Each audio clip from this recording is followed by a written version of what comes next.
Hello and welcome to another episode of LGOtv Big Talk. And why Big Talk? Because I hate small talk. My guest today is your secret weapon if you want to have big talk, especially if you want people to hear you and understand what you're saying. D'Arcy Webb is the speech diva. For over 2 decades, she's an award-winning voice and speech teacher. She's been helping actors, performers, corporate executives, authors, and speakers just like me use our voices to connect with audiences around the world with power, elegance, eloquence, and heart. She's a former associate professor of voice and speech at the University of the Arts, and she's a current member of the performance faculty at Drexel University. D'Arcy has worked with hundreds of new and seasoned performers to make their words resonate with clarity, precision, and confidence. D'Arcy, I'm so thrilled to have you here at Big Talk. And I am so happy to be here, Laura. And I loved your intro. You are so good at this. You are. Well, I have a good teacher, it turns out. Her name is D'Arcy Webb.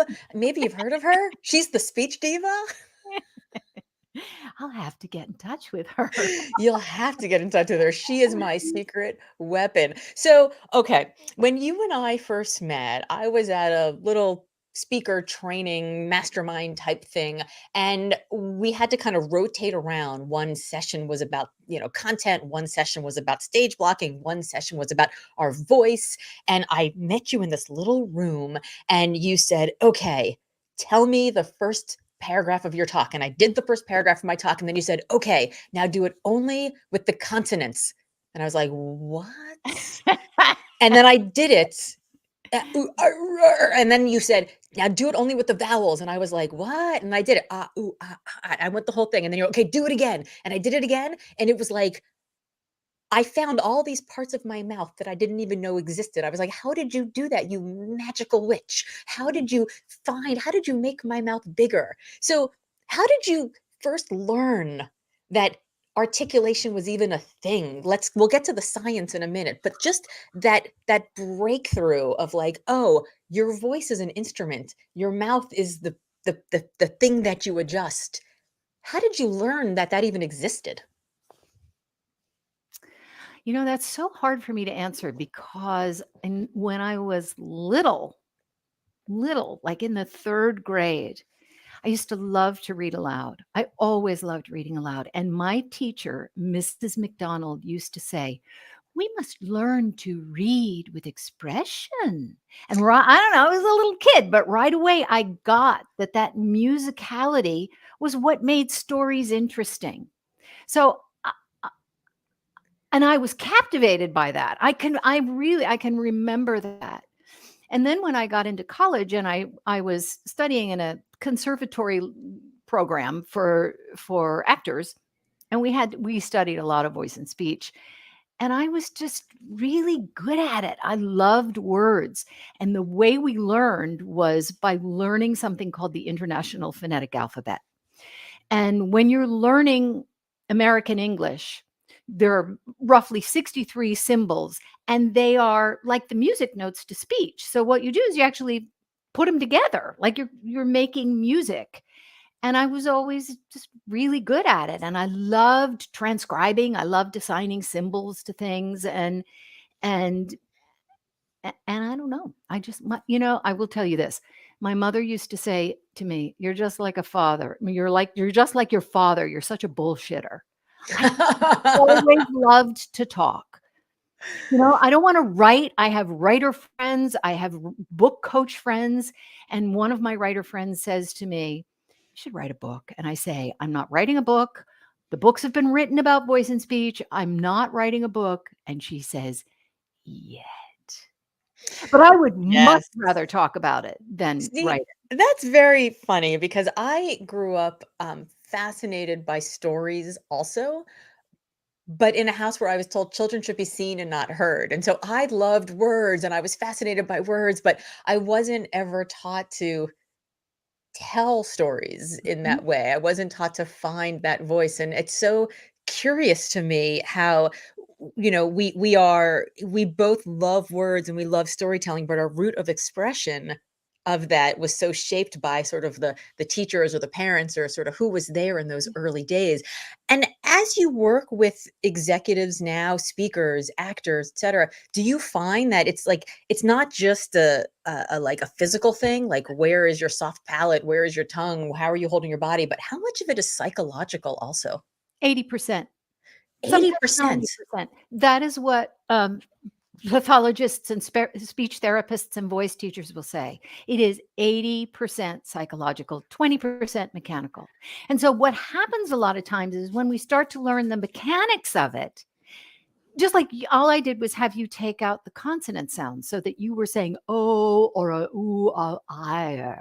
And suddenly what happens is your tongue gets looser and your mouth starts to open, and then something that you maybe have been tamping down for a long time comes out. I stood next to a young woman in a class years ago, and she was, I don't know, she was doing a monologue or something. I don't remember what she was doing. And then I was side coaching her. I was standing next to her and side coaching her. And I said, just open your mouth. And she would open her mouth a little more. And she kept speaking, open your mouth more. And she kept speaking. And then all of a sudden, the tears came and she Yes. started to cry. And I said, that's because you're letting out everything that you were holding in. Yes. And we do it all the time. I did it. I did it as recently as a few years ago when I was at a huge voice workshop because I had let go of a muscle that I always hold on to. And what the woman, her name is Patsy Rodenberg. She's a very prominent voice and speech specialist. And we were going through a round of exercises, and she was encouraging us to release our center. I tell people that all the time. I've been telling them that for years. Well, it must have been the way she said something. And all of a sudden, it was like steel doors just going. Hmm. And I fell on my knees and I burst into tears. And she wheeled around. She's a very scary human being. And she pointed at me and she said, what is it? And I said, I don't know. I just, suddenly I started remembering all the times I was a kid and they were telling me to shut up and I didn't have any worth and they were telling me to move away from the television. And she pointed her finger at me and she said, they were afraid of your power. Oh my God. Whoa. Mm-hmm. And isn't that why people try and shut us up all the time? Especially women, right? Like we're Yep. told to like be quiet, don't take up any space, be polite. And really, like that's what kind of a little bit what I love about the generation that's coming up now, my teenage kids. I feel like they are just taught to fly the freak flag and Yep. to take up space and to be loud and to be messy. And that's got all kinds of other stuff that's going on with it. But they don't feel like they need to diminish their light or to Yeah. shrink in a way that I think that we were taught to so Yeah. often. Oh, so often. And I have to be reminded of it because for me, it's just ingrained. It's just what I know. All I know is to be quiet. And I don't even know why I'm supposed to be quiet. And I realize if I'm mindful, oh, it's because I'm a woman. And then I have to, and it really, I'm still retraining myself. Yes. I just finished working with a woman. This is something else that happens too. I just finished working with a woman. I had my last session with her this morning, and she is from Uruguay, a Spanish speaking country. She has been here for 7 years. Her English is impeccable. She has a whisper of an accent. Just it's like this lilt. It's beautiful. And she was always afraid to open her mouth. She was always afraid to speak up. And she came to a session a couple of weeks ago and she said, oh, I thought you might want to know. I went to breakfast with my husband the other morning and I just automatically by myself ordered my pancakes by myself. She said, I never did that before ever. He always ordered it for me. She is discovering the freedom of her voice. And when especially when English isn't your first language, right? That's scary. Yes. We're scared to express ourselves. Yes. we're scared to open our mouths and say what we think and say what we feel and order our pancakes. What if we get it wrong? So it's hard to go from, oh my God, I'm gonna get it wrong, to I feel comfortable getting on stage and saying my piece, right? Like putting it all out there. So, how should people start if they know? You have in the past also been the voice coach for TEDxCambridge, one of the biggest TEDx's in the world. Um, you're training me right now for a TEDx that I'm about to give to debut my next book. That's an idea worth spreading, right? But like if we have this sense that like we've got this idea, we've got a good idea, the world needs to hear it, or maybe just our family or our community or our division in our company needs to hear it. How do we start finding that courage? How do we start with like, do we just go out there? Because I think a lot of times the response to, okay, I'm ready, I just have to say this, is almost an overcorrection, and then people are almost like too Yep. loud. Yep. Yeah, I think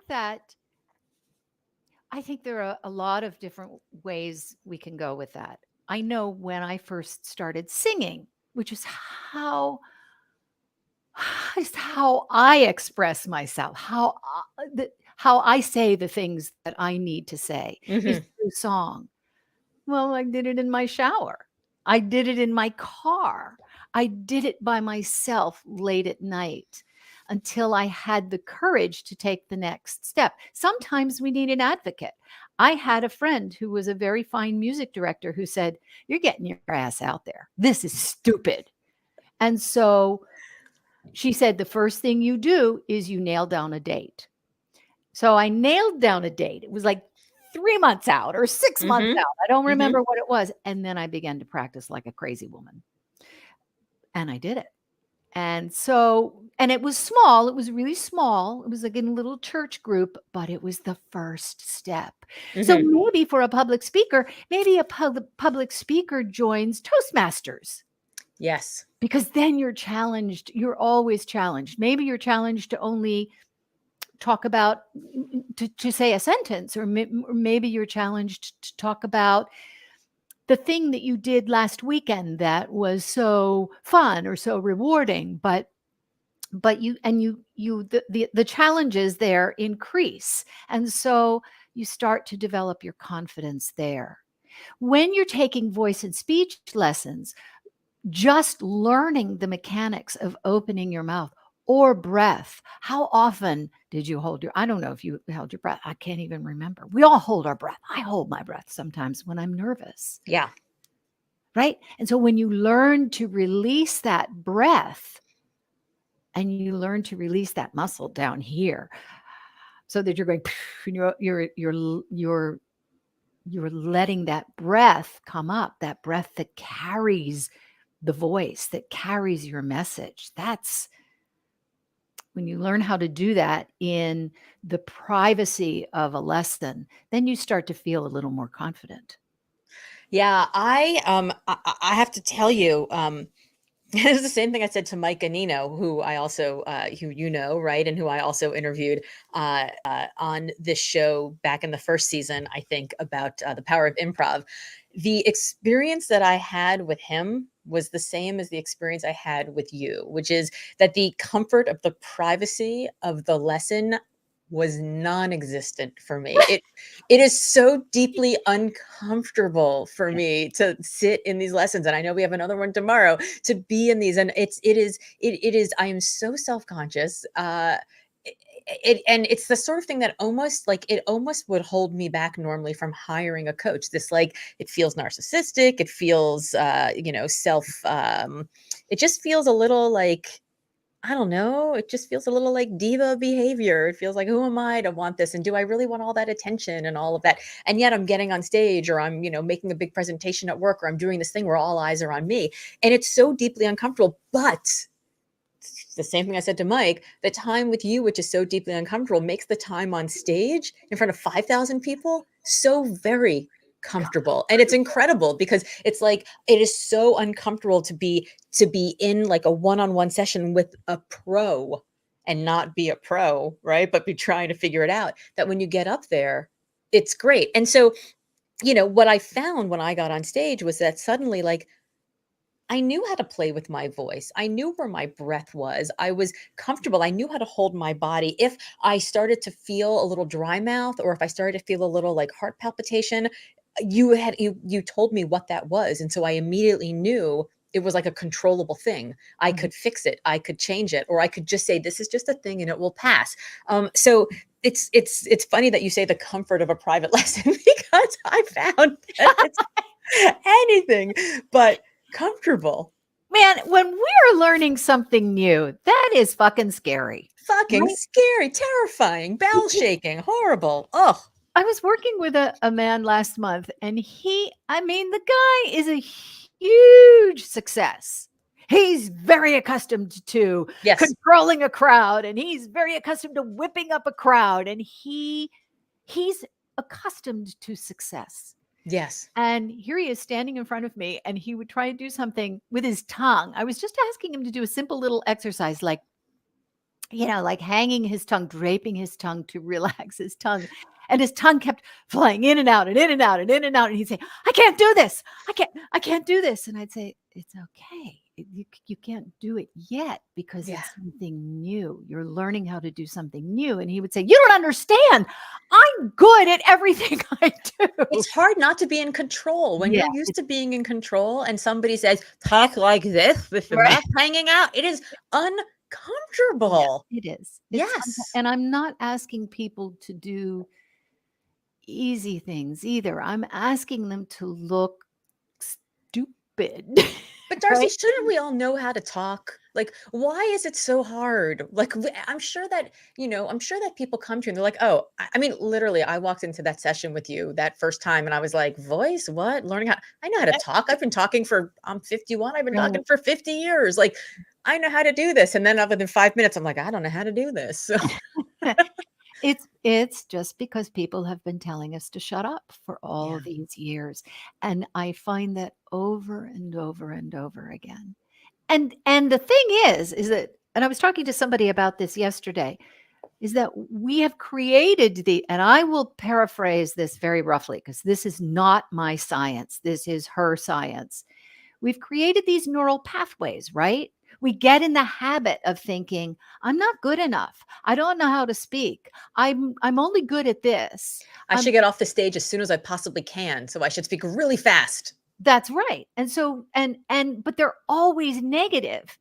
And so what we have to do is carve out, literally, like the way this brain person described it to me, you're literally carving new neural Mm, pathways hmm. into your brain and leaving the old ones to overgrow, like kind of like weeds or something, so that there is no path anymore.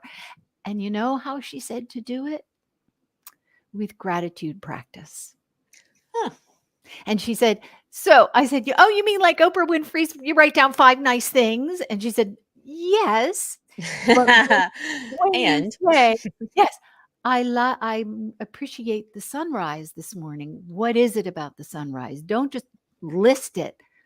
What do you see? mm, And she said that the more you do that, the more specific you get about that particular thing that you're grateful for, the more you're attaching different memories to it. And the more you attach different memories to it, the more it will stick. I just found that really interesting. And I think we can do that whenever we learn something new. yes, yes, I think so too. And I think the sometimes you need somebody to carry you through it. Sometimes Mhm. you need somebody because, look, I mean, I like you said, there are a lot of books written on voice. I've read all the books written about being a good writer. Does that mean I get up in the morning and do my morning pages? No. Does that mean No. I sit down and I do my Pomodoro method? No. Does that mean I, don't edit as I write, but I just free draft? No. Like I know the things I'm supposed to do to make myself a good writer. Yeah. You're teaching me the things I need to make myself a good speaker, talker, performer, right? Talking, speaking, performing, all three very different things. Does that mean I'm doing my homework every single day? Well, yes, of course, because I'm talking to you. So I'm going to tell you that. But does it really? Mm, not always, right? But as a prep, you're But you're getting ready. but I'm getting ready.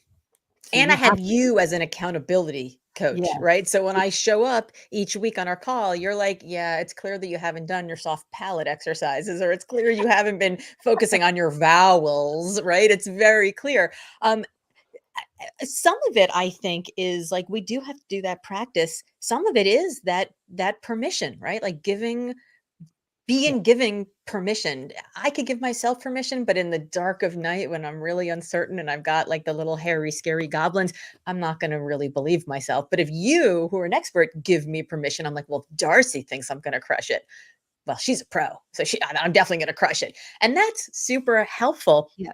When you helped me get ready for that big 5,000 person gig in Dallas a few weeks ago, we spent a lot of time together, just because I hired you too soon before, so we Mhm. didn't have the full run, but we spent a lot of time right before just really having you work on my posture, how I Yeah, stood. And I walked out on that stage wearing head to toe yellow, which I've never worn before on stage ever. I usually like hide in like navy or gray or black or muted tones. But I went all out and I wore all yellow, and I strode out onto that stage and the audience roared because I walked out looking super confident. Since they were super confident, I became super confident back. And then I spoke and then they replied, and it became this sort of virtuous cycle of them constantly giving me permission to be there. yeah, And even though we looked at the video after and I didn't stand as tall as I could, I was standing taller than I normally do. yeah. And so I think I want to talk a little bit about that role in confidence, just even in our body position. Yeah, I think that's so amazing, and I have worked on body alignment for years. There are things that we do habitually where we were actually giving away our power. When Mm, if you had walked out dressed in yellow, but were shaped a little bit like a comma, you would not have had the impact, the initial impact that you had when you walked out on stage looking like I'm here and I'm ready to give it to you. hello, Cleveland. Yeah. There are very specific things that you can do to practice so that that is the one thing that I practice every day is alignment. And I will do just a couple of quick alignment exercises to get me mentally and physically ready to move into the day. And when I don't, I can feel it. Now, probably a lot of your listeners, I know you follow Amy Cuddy on Mhm, Instagram. Probably a lot of your listeners know her, and she did that study years ago about the power poses, right? mhm. And I had been doing that kind of thing with it's the same thing that I teach. And the fact that she went and analyzed this and discovered that when you hunch over or close yourself off with body language, crossing your arms, pulling your shoulders forward, crossing your legs, that you are increasing your cortisol, which makes you nervous, tends to increase Mhm. anxiety, and that you can um, sort of diminish that just by standing with your hands on your hips for a couple minutes. Easy. Money in the bank. What do you think? And it's funny, as you know, I'm an athlete, and I was in a cycling class, a spin class, like I don't know, 6 or 7 years ago, and the instructor was somebody who was a professional cyclist. And at one point, we're there, and we're like in Equinox in like Chestnut Hill, Massachusetts, like Tony suburbs of Chestnut Hill, and he's wearing his full like professional cycling kit, and I'm looking at this guy like this little like hat with a little teeny bill on it. I'm like, what is this dude? I'm reading like the Tour de France, like what's happening here? And it was the first time I'd taken his class, and it was a hard class, and we were going hard and going hard and going hard. And at one point, he looks over at me, he's like, "Hey, you, bike 7." He's like, "What are you hunching over for?" And I was like, "I can't breathe." And he said, "Yeah, because you're hunching over." He Uh-huh. goes, "Sit up. Like you're not even giving your lungs enough space to get the breath that you need." And Yeah. that was such a sea changing moment where I was like, "Hey, Tour de France, dude, you're awesome. And I'm going to come to every single class you ever have. Now I understand why you're a professional cyclist and I'm just at a spin class in Chestnut Hill, Massachusetts." But every single time I'm rowing in a boat or I'm running in a marathon and I feel tired, I stand back, I like Yeah. put myself back up taller and I give myself the space to actually breathe. And I think it's the same thing. Like if you don't have the space to have confidence, like you won't have it. It's so interesting that there's parallels to me between the sort of psychology and the physical and the actual like what your body needs. Like you can't speak with your full voice if you don't have all of your oxygen. That's right. You can't. You can't speak with your full voice. And if that oxygen isn't coming up that passageway, you know, that tube that we use when we swallow and the food goes down and the drink goes down, there's a little I like that flap. tube. Yeah, I like that tube too. That there's a little flap that goes over that tube so that our food and drink can go down, right? And then it opens up so that we can breathe in. And that air we take into our lungs, when we express it, it carries the message. Not only does it carry the breath, but it carries the message that the breath is riding on out to your listener. It's like a magic carpet. And when we hold our breath, I'll demonstrate it. So this is me talking on my breath, and I don't have a lot of breath in here. You know, we're speakers. We don't need it to, and we're mic'd, so we don't need a ton of breath, but we need some breath. If I hold my breath, I'm holding my breath right now and I'm talking. And so you hear a difference. It sounds flat. It sounds a little reedy. I'm riding on my vocal folds. But if I just release my belly and I let that air come up and out, it sounds different. It's a whole nother sound. It's a whole nother sound. It's incredible. I was listening to, I don't know if you're watching the new series, Julia. I haven't watched it yet. Sarah Lancaster plays Julia, and she imitates Julia's voice. You know, it's lovely. And she's good. She's really good. But then I watched The Real French Chef last night, just on a whim. Her voice is fantastic. And do you know why, Laura? Why? Why? Because it's real. Yes. And so every now and then she'll do that, but mostly it's really deeply grounded and rooted. It's rooted. It's authentic. It's coming from her.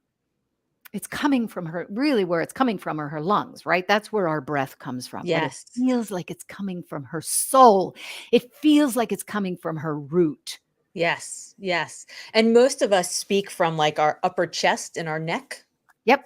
And that's where the upper lobes of the lungs are. You know, they're right under here.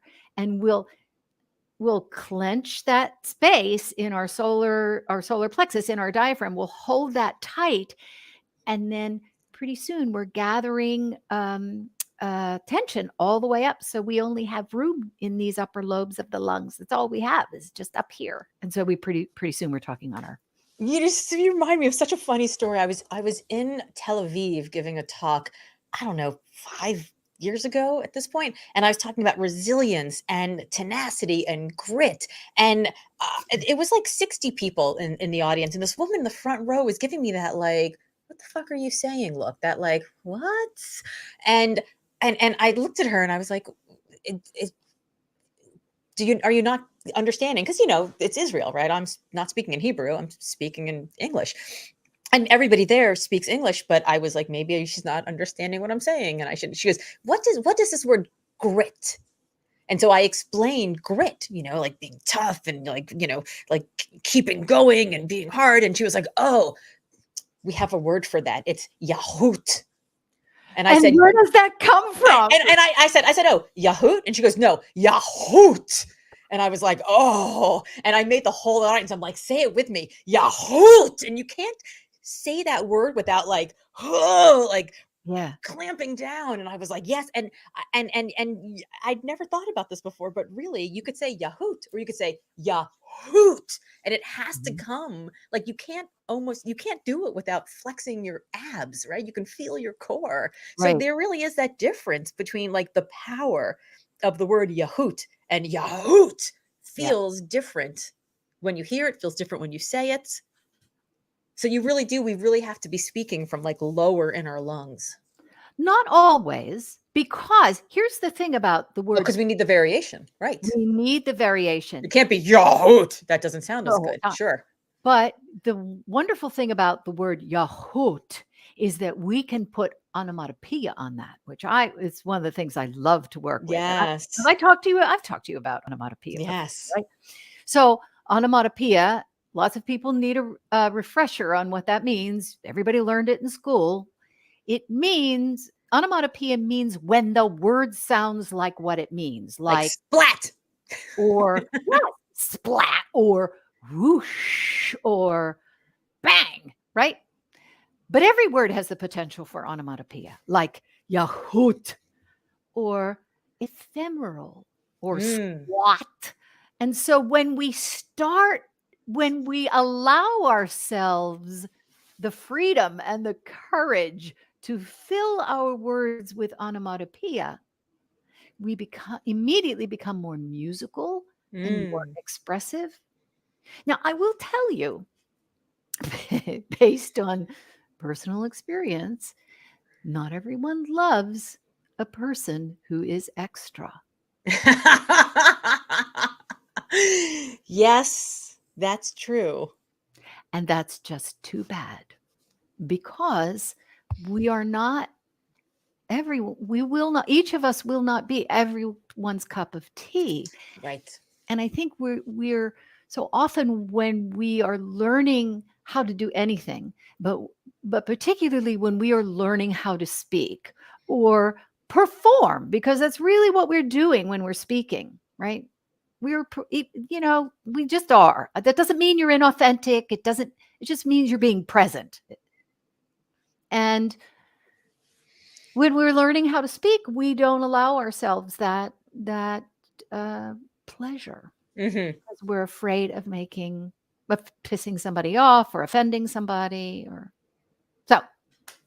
Yeah, Erin Gargan King, our mutual pal speaker, likes to say that her grandma taught her that it's better to be someone's shot of whiskey than everybody's cup of tea. And I was like, right. that's pretty good. That's pretty Yes, good. because I was taught that I should be everyone's cup of tea. Yeah. Everyone's cup of tea. And I had to cross my feet at my ankles, and I couldn't take the last cookie off the plate, and I had to be a nice girl. And it was suffocating. Yes, It was just yes. suffocating. That's why you are not good at self-promotion. See, we were talking about this before we came on. I was like, D'Arcy, how do people get to you? How do they buy more of you? You're amazing. And you're like, I don't know. It's true. That's why I have a business coach. That is really interesting. That's really interesting. So we have to unpack all of that. We need somebody to give us permission to take up space, to be loud, to say, like, that idea is good, that idea is merit, that idea is value. More people need to hear this. And then once we do, it's about going through the reps and making sure that you know the material and you feel comfortable in it. It's about having the physical space. I'm right now in the process getting ready for this TEDx, where I've gone through this talk so many times in my head that now half the time when I'm reciting it, I'm like, did I already say that line? I can't remember if I said that line. So when you work with people about sort of high stakes presentations, talks and board meetings and just sort of showing up, how do you help them get ready in a way that's like, I've heard a lot of people say, well, I don't want to be over prepared because then I'll sound like I'm reciting. So maybe I want to be a little under prepared, but that feels a little bit like not professional, right? So like, and not only that, it's scarier. and here's the thing, like, I got on that stage for 60 minutes and I could wander my way through this story and that story and wield my way back, and that's easy. But like 12 minutes, the shorter the talk, the harder it is. So you are memorizing this TED Talk, word for word, practically word for word. If you were to make a mistake, or if you were to momentarily forget where you were, and we'll talk about how not to do that, but if you were to do that, you could very easily, because you know it word for word, you could very quickly go to something, right? It's when you know your material. Or I could spiral because I'm like, oh, I got that line wrong. Shoot. What does that mean about the other ones? So I have a couple of thoughts about that. One of the things that we have to do is learn to be present with our words. And I have done that. I've done that when I'm being spontaneous. I've done that on things like this, like you and I are doing right now. All of a sudden, I remember I was just doing it a few weeks ago. I was on somebody's podcast, and I kind of got in my head for a Yeah. minute. Yeah. And because I was thinking about, I don't remember what I was thinking about, but I wasn't present with the host. And I Mhm. had to very quickly become present again. So the way you not spiral, the way you prevent yourself from spiraling is you remember who you are in service to. Mm. That's the first thing. So, right, you're in service to the audience. You are delivering something to these people that's going to help them. I don't care whether you're, promoting your book, or I don't care whether you're promoting your voice and speech course, or I don't care if you're, telling them something vital that you have to remain present so that you can help them. That's all it is.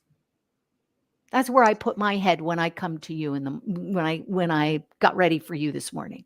I'm here to help. Yes. Yes. And then you're present.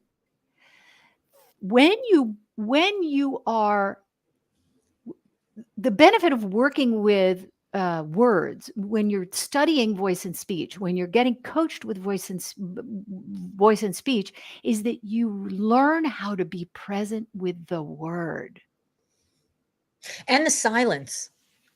and the silence, Because because silence is crucial. the silence is crucial. The people ask me, so as you know, the first talk I ever gave in my life was that first TEDx talk. In the blue dress. In the blue dress, the one that I then came to see you afterwards, after that talk got some attention, and suddenly I was getting offered money to speak places, and I was like, I better learn how to actually do this. And you had me start giving you that talk in all consonants and all vowels.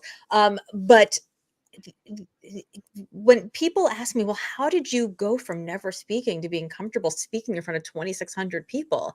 And it took me like a year to understand that I didn't get comfortable speaking in front of 2,600 people. I got comfortable being quiet in front of 2,600 people. Mm. So, everyone's like, the key to public speaking is speaking slower. So Yeah. we all get on stage and we speak like this. So I gave that TEDx like this. I talked like a TED talker. I can't even watch that talk now because it's not even how I talk. And it wasn't until I understood from you that it's not about slowing down how I speak, Yeah. but pausing to let people catch up with the idea, Mm. right? And so you speak in your normal cadence, but then you have to get so comfortable. And there is nothing as deafening as the silence of 2,600 people breathing in and out as you walk across the stage, waiting to land your next point. It is horrifying. But I think so I want to talk a little bit about the role of speaking and enunciating and articulating and the cadence, but also sort of what should we be doing with our bodies while we're being quiet also. Being still. Because what we are doing, I mean, think about it when you're with your kids or your love interest, or the person in the store, and you ask a question or you say something and you wait for the answer. And so what you're doing when you're talking with that audience is you're actually having a conversation. It's just that you can't listen to them all talk to you, but you're listening here. You're listening in your heart. And just because you're pausing, you're not, see, I don't really like to call them pauses, because Yeah. pause sounds so like, okay, I'm going to put a pause in here. And then it sounds like just a thing, but it's not a pause. It is a silence. It is a caesura. We're stopping for a moment to let the audience hear and respond. And just because you can't hear their response doesn't mean you can't feel it. Mm. I like that because the pauses feel very much like I'm going to mark my script and I'm going to pause and then I'm going to like pull the little puppet string and I'm going to Right. let them, it feels very, it feels Manipulate. fake, it feels manipulative. It feels like I'm acting, Yeah. right? And I know we're acting, we're on stage and we're performing, but I like the idea of it being more of a conversation. They just Yeah. don't say their part out loud, but you still have to give them time to think about their part. Yeah. Interesting. Yeah, and I think we have a tendency when we have a sentence just to kind of deliver that whole sentence when you could have 4 or 5 thoughts in that sentence, right? Mhm. And so every thought, I like to say we want to give them time to think at the punctuation marks, Mhm. right? To think, to imagine, to see what it is you're talking about. You're giving them the space to imagine what you're talking about, you know. So Laura, let me tell you what I had for breakfast. I had a poached egg and it was just perfect. It ran so nicely. And then I had a little sliced avocado and it was it was perfectly ripe. And then a sliced tomato. So those pauses are really giving people a chance to catch up. Druid. And I didn't really have that, by the way. You should, it sounds very good. Yeah, But right, right. it gives them a chance to catch up and to see it and to feel it and to taste it. Yeah. Yeah, yeah. And then they're hanging on your every word. Then they want to know what's next. Right, right. And I also saw what you did there where you like your voice went a little deeper as you were doing that. Yeah. Yes, and I I don't suggest, there are some people who say, well, if your voice is deeper, people will respect you more. I mean, I heard Elizabeth Holmes, right? I That's how was she gonna told say, Theranos talking like this. and then she went into the courtroom apparently and was talking talking like my mother. Yes. Um, yeah, so we can do that. We can manipulate our voices and sometimes with great effect, and it's manipulative. Mhm. And people will ultimately hear that it's not the truth. When I lowered my voice that moment, I was just playing around, right? And so I was playing, but that's not my real voice. This is my real voice. And by the way, I don't know really what my real voice sounds like until I listen to it on a recording. And then I go, "Ooh, is that me?" So, Yeah, so why do we that's a really interesting, that's a really interesting thing I wanted to ask you about. Why do we all hate the sound of our voice so much? because it sounds different to us in our heads. That's not how what we hear in our heads is not what everybody else hears.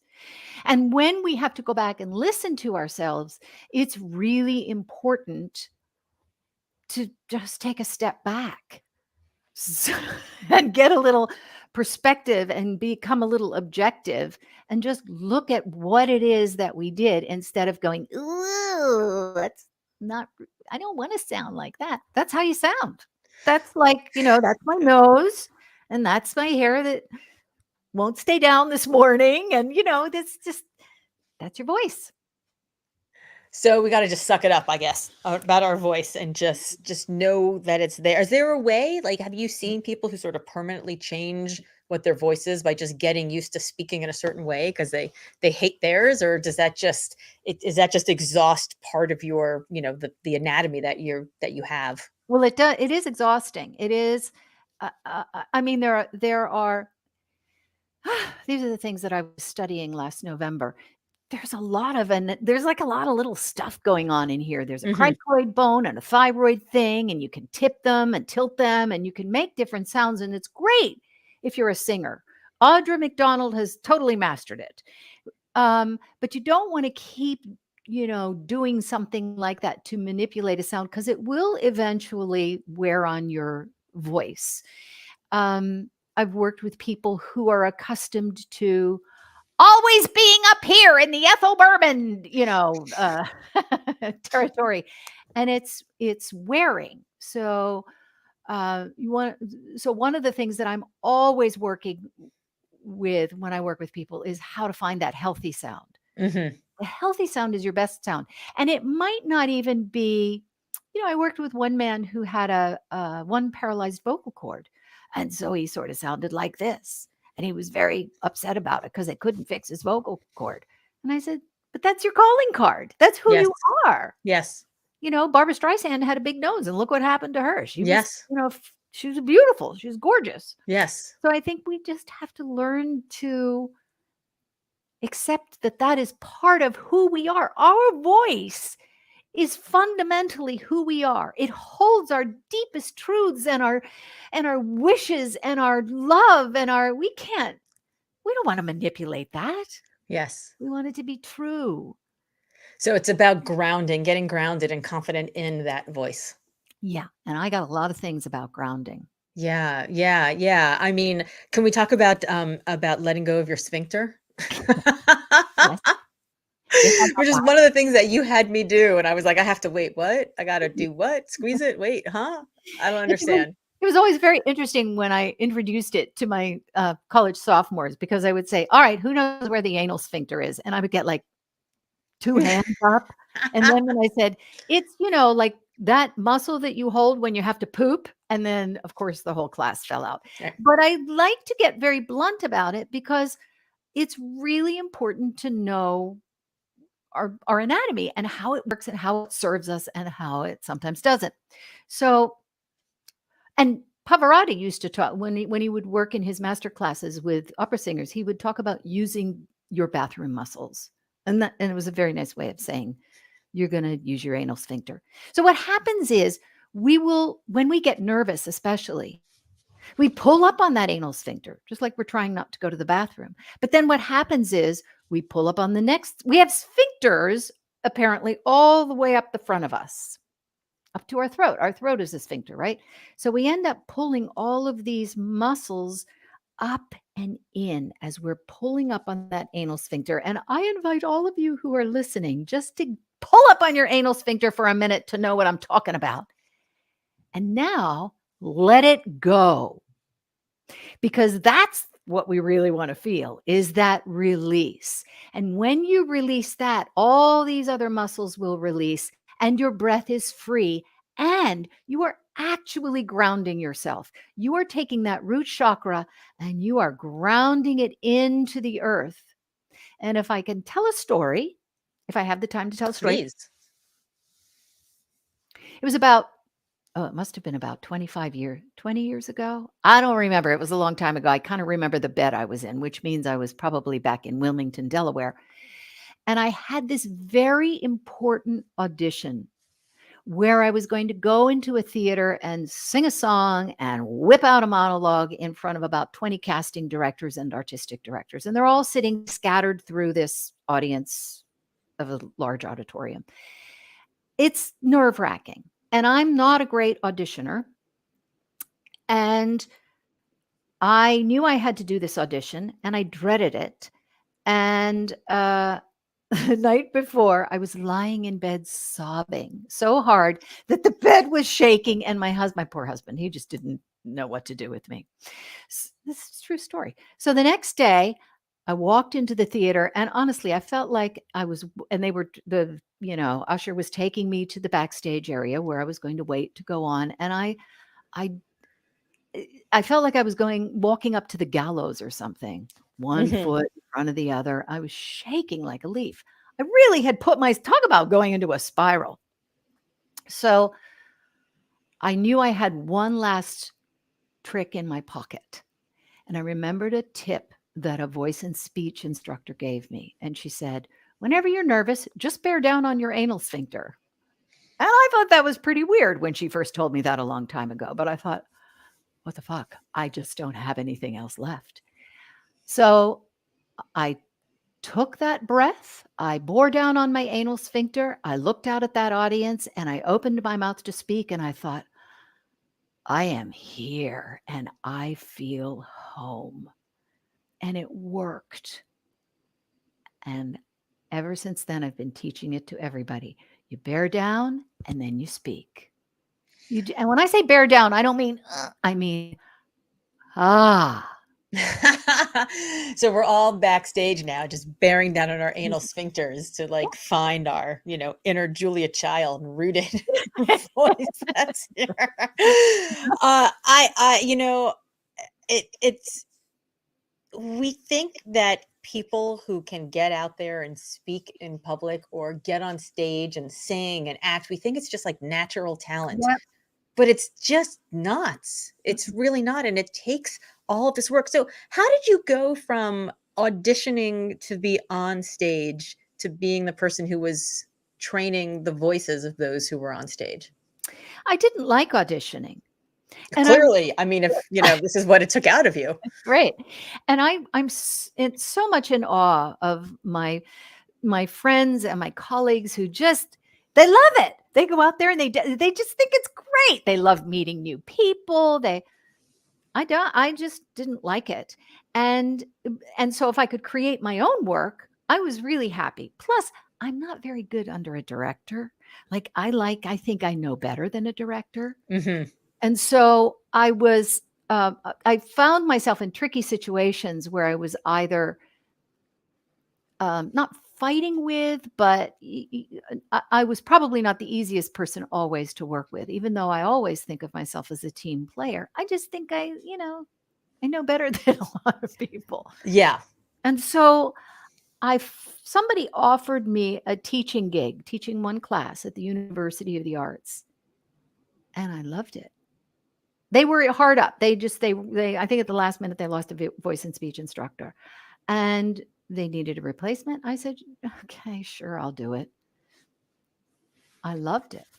And then I was there for 20 years teaching all the actors and the musical theater majors how to speak. It was my calling. And I will tell you this, when I was young and I didn't know if I should be an actor, but that was really all I knew how to do. I was reading What Color Is Your Parachute? And I would take that What Color Is Your Parachute test. And the book always said teacher. And I thought, I'm not teaching. Yeah, I'm not selling out and teaching. I'm going to be an actor. Then I would take the test again. I'm not teaching. I finally, after all those years, said, okay, I'll teach a class. That was what I was meant to do. I am doing the work that I was meant to do. You know, it shows.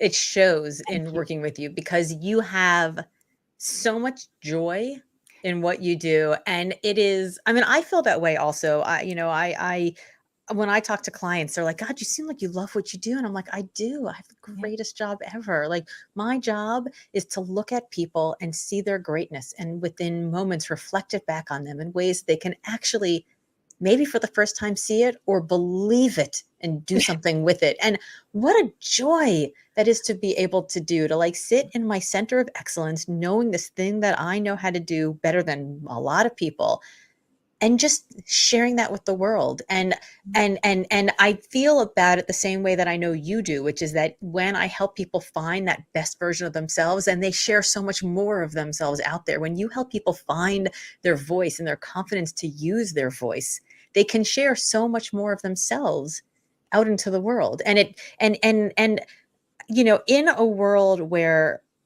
so many of us feel silenced. I mean, I'm sure you've watched the Abby Wambach commencement video at this point, where she's like, if you're somebody at the head of the table, be quiet. If you're somebody who's silent, speak up, right? Like, so many people, and more than just people who look like me and you, need to be given the permission, be taught how to speak, to be have the microphone handed to them and then use it. So I think the work that you do, finding that finding your voice and finding the power in it, is so important, and never more so than now.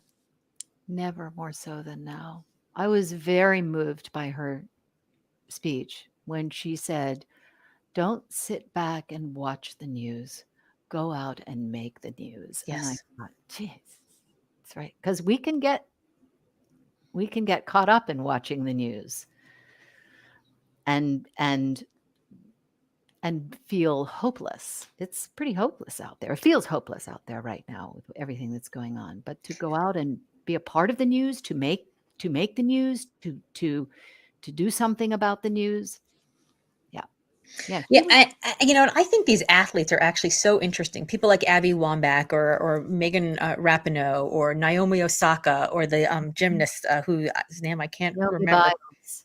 Simone Biles, yes. Women who have for decades been taught, like, let your body do the work, the endeavor on the field, let the work be the work, right? Like, let that speak volumes for, like, what you can do.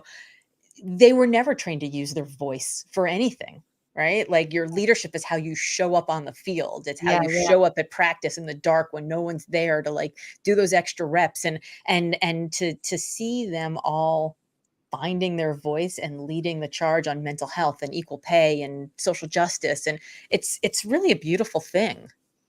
It is a beautiful thing, and we all have the capacity to do that. There's a woman I know who wrote a book called Limitless. That book's crap. Don't it's terrible. And I think about that a lot. I mean, when my client came back and told me she ordered pancakes, she opened her mouth and ordered pancakes without even thinking about it. I burst into tears. I Yes. was sitting there in front of my Zoom crying because maybe that's little to somebody else. That was huge Yes. to her. And what's her next step going to be? Yes. And it's hard. It's really, really hard to take that next step, to speak up, to advocate for ourselves and to advocate for other people. That's really hard. It is really hard, but like I think I told you when I came off that stage wearing all yellow in front of all those people and got that 5,000 person roaring blow your hair back ovation, I walked out that stage and I was like, I should raise my rates. Look at me, motherfucker. I'm awesome. Yeah. It's gonna be hard to put that toothpaste back in the bottle, right? Like, it Yeah. is going to be hard for me to get on stage and not want to be that person and use that voice and feel that energy. I normally get off stage and I wanna curl up in fetal position in my room with room service. I can't even watch Netflix. I'm just so introvert hungover. Like, I just can't do it. And I got off that stage, and it took me 2 hours to get from the stage door to the car to go to the airport because everybody was, like, snuggling in for a selfie and coming to talk to me, and I loved it. My raging introvert self loved it. It was like I found this other person inside me down at the bottom of my lungs, I guess, that I didn't really know existed, and just like this woman who ordered pancakes for herself, she's not like, there's no going back. Like, once you've done it, right? I mean, and you know, this is what you're working on me for my next TEDx about. Like, once you've done it, you see this version and you're there. You're in. You can't settle for less than doing that now. Where did that come from? What happened? What was different this time that made you wanna be with those people? That I think that I walked out on stage feeling incredibly confident that I knew how to give this presentation. Mm, mm. I gotta tell you, not entirely confident that I knew the presentation. I mean, I said to the AV guy before I went on stage, I was like, "Listen, I smoked way too much pot in college. I don't know if I remember the next slide." So I had him put the presenter mode up so I could see the next slide coming so I could land the line. Yeah. Once that was there, I was like, "Okay, I now at least know the presentation." But I felt confident that I knew how to stand in my body and be on that stage. And really, you know, what I might have told you afterwards is that what I realized is that I didn't need 60 minutes of courage. I needed 60 seconds of courage.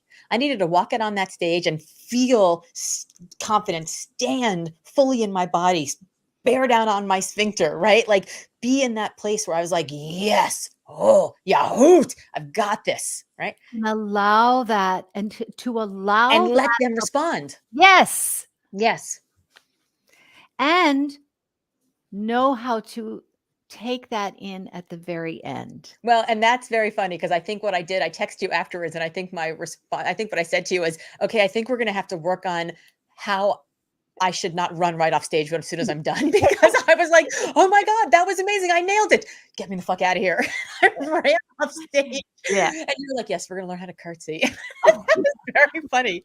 So if people want to learn how to curtsy, but if they want to learn how to find the bottom of their lungs, how to bear down on their sphincter, how to stand in their presence, how to be, you know, bold and strong and confident on stage, whether that stage is an actual stage or a boardroom or their kitchen table. How do people find you? Oh, Please. Well, I told you, you could tell them to call me. You pick up the telephone. Not that I'm old school and like the telephone, but you can reach me at darcywebb.com. And if you go to darcywebb.com, I'm pretty sure there's a place where you can put your name in and get your name on the mailing list, because then you get what you get is a little 5-minute warm up. It's your Prezi for putting your name on my mailing list, and then you'll hear from me. That would be wonderful. Also, I'm on Facebook, and I am on Instagram, at D'Arcy the Speech Diva on Instagram, and I am always on Facebook, D'Arcy Webb Speech Diva. You can find me there. So D'Arcy Webb, the speech diva, is going to reach out to you. She's going to send you a 5 minutes warm up. That's going to include your anal sphincter, maybe. Probably. And you'll probably hear from her in a couple months with a masterclass and some courses and some other ways that you can get involved. And I have to just say, she's available for consulting, for private consulting, because I've been using her, and I got to say, it's been game changing. So if you are a speaker, if you present, if words that come out of your mouth are important to you and other people, and they are, you should reach out to D'Arcy. D'Arcy, thank you so much. Laura, thank you for everything. You're amazing. So grateful.